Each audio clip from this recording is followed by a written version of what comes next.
ಕಾಗವಾಡ ಮತಕ್ಷೇತ್ರದಲ್ಲಿ ಮಹಿಳಾ ಕಾರ್ಯಕರ್ತೆಗೆ ಅವಮಾನ, ಪ್ರೋಟೋಕಾಲ್ ಹೆಸರಿನಲ್ಲಿ ವೇದಿಕೆಯಿಂದ ಕೆಳಗಿಳಿಸಿದ್ದೇಕೆ? ಇವ್ರು ಉದ್ದಾರ ಆಗಲ್ಲ, ಜೀವನ ಆಗುತ್ತೆ, ಉದ್ದಾರ ಆಗಲ್ಲ ಇವ್ರು. ಅಲ್ರಿ ಹೆಣ್ಮಕ್ಳ ದುಡ್ಡು ಹಾಕ್ಬೇಕ ಇಲ್ಲ ನಮ್ಮ ಕಾಗವಾಡ ಕ್ಷೇತ್ರ ಹೆಣ್ಮಕ್ಳು ಒಟ್ಟು ಗೌರವ ಇಲಾಗೈತಿ. ಅಣ್ಣ ಸ್ಟೇಜ್ ಮೇಲೆ ಹೋಗುವಂತ ಮನುಷ್ಯ ಕೆಳಗಿಳಿಸ್ತಂದ್ರ ಎಲ್ಲರಿಗೂ ಆಸೆ ಆಗೈತ್ಲಿ, ಏನ್ ಮಾಡಿದೀಗ?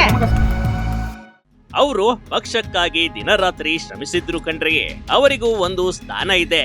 ಆದ್ರೂ ಮಹಿಳೆಯರನ್ನ ಪ್ರೋಟೋಕಾಲ್ ಹೆಸರಿನಲ್ಲಿ ಅದೇಗೆ ನಡೆದುಕೊಳ್ಳಲಾಗಿದೆ ಅಂತ ಅವರ ಮಾತಲ್ಲೇ ಕೇಳಬಿಡಿ. ಇವ್ರು ಉದ್ದಾರ ಆಗಲ್ಲ, ಜೀವನ ಆಗುತ್ತೆ, ಉದ್ದಾರ ಆಗಲ್ಲ ಇವ್ರು. ಅಲ್ರಿ ಹೆಣ್ಮಕ್ಳ ದುಡ್ಡು ಹಾಕ್ಬೇಕ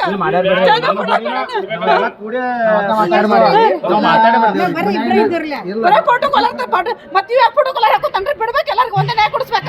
ಯಾಕೆ ಸ್ಥಾನ ಮರ ಕೊಡ್ತೀರಿ ನೀವು? ಹೀಗೆ ಬಿಕ್ಕಿ ಬಿಕ್ಕಿ ಅಳ್ತಿರೋದು ಕಾಂಗ್ರೆಸ್ ಕಾರ್ಯಕರ್ತೆ ರೇಖಾ ಕಣ್ರಿ. ಪಕ್ಷಕ್ಕಾಗಿ ಮಹಿಳೆಯರು ದುಡಿಯಬೇಕು, ವೇದಿಕೆ ಮೇಲೆ ಯಾಕೆ ಬೇಡ ಅಂತ ಆಕ್ರೋಶ ಹೊರಹಾಕಿದ್ದು ಈ ರೀತಿ. ಇಲ್ಲ ನಮ್ಮ ಕಾಗವಾಡ ಕ್ಷೇತ್ರ ಹೆಣ್ಮಕ್ಳು ಒಟ್ಟು ಗೌರವ ಇಲಾಗೈತಿ. ಇದು ಮುಗಿಯಾನಾಗಿ ನಾ ಬ್ಲಾಕ್ ಅದು ಬರ್ತೇವೆ. ಯಾವಾಗಿಂದ ನಾನು 5 ವರ್ಷ ಅಚೀವ್ ಮಾಡತ್ತೀನಿ, 5 ವರ್ಷ ನೂಕಕ್ಕೆ ಬಂದೆ. ನೀವು 26 ವರ್ಷ.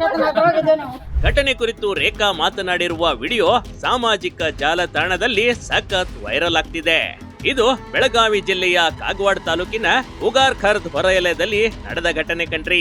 ಅಳುತ್ತಿದ್ದ ಕಾರ್ಯಕರ್ತೆಯನ್ನ ಸಮಾಧಾನ ಪಡಿಸಿದ ಕಾಂಗ್ರೆಸ್ ಕಾರ್ಯಕರ್ತರು. ಎಲ್ಲರಿಗೂ ಆಸೆ ಆಗೈತ್ಲಿ, ಏನ್ ಮಾಡಿದೀಗ?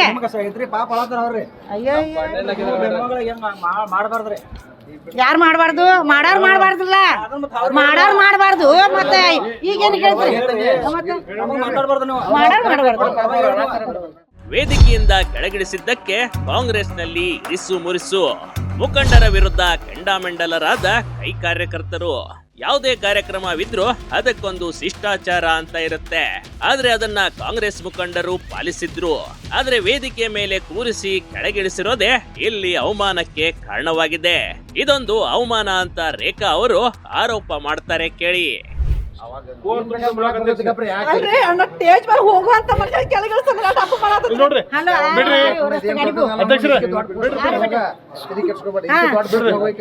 ಸದ್ಯ ರೇಖಾ ಅವರ ವಿಡಿಯೋ ಸಾಮಾಜಿಕ ತಾಣದಲ್ಲಿ ವೈರಲ್ ಆಗ್ತಾ ಇದೆ. ಸಾಕಷ್ಟು ಜನರು ಇವರಿಗೆ ಸಮಾಧಾನ ಪಡಿಸ್ತಿದ್ದಾರೆ. ಆದ್ರೆ ಇದೊಂದು ಪಕ್ಷದಲ್ಲಿ ಗೊಂದಲ ಸೃಷ್ಟಿಸೋದಕ್ಕೆ ಕಾರಣವಾಗಿರೋದಂತೂ ಸತ್ಯ ಕಣ್ರಿ. ಮಹಿಳೆಯರಂತಾನು ನೋಡದೆ ವೇದಿಕೆಯಿಂದ ಕೆಳಗಿಳಿಸಿರೋದು ಎಷ್ಟರ ಮಟ್ಟಿಗೆ ಸರಿ ಅಂತ ಎಲ್ರೂ ಪ್ರಶ್ನೆ ಮಾಡುವಂತಾಗಿದೆ. Big TV Karnataka, Chikkodi.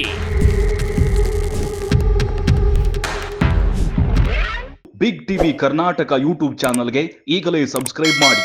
ಧನ್ಯವಾದಗಳು.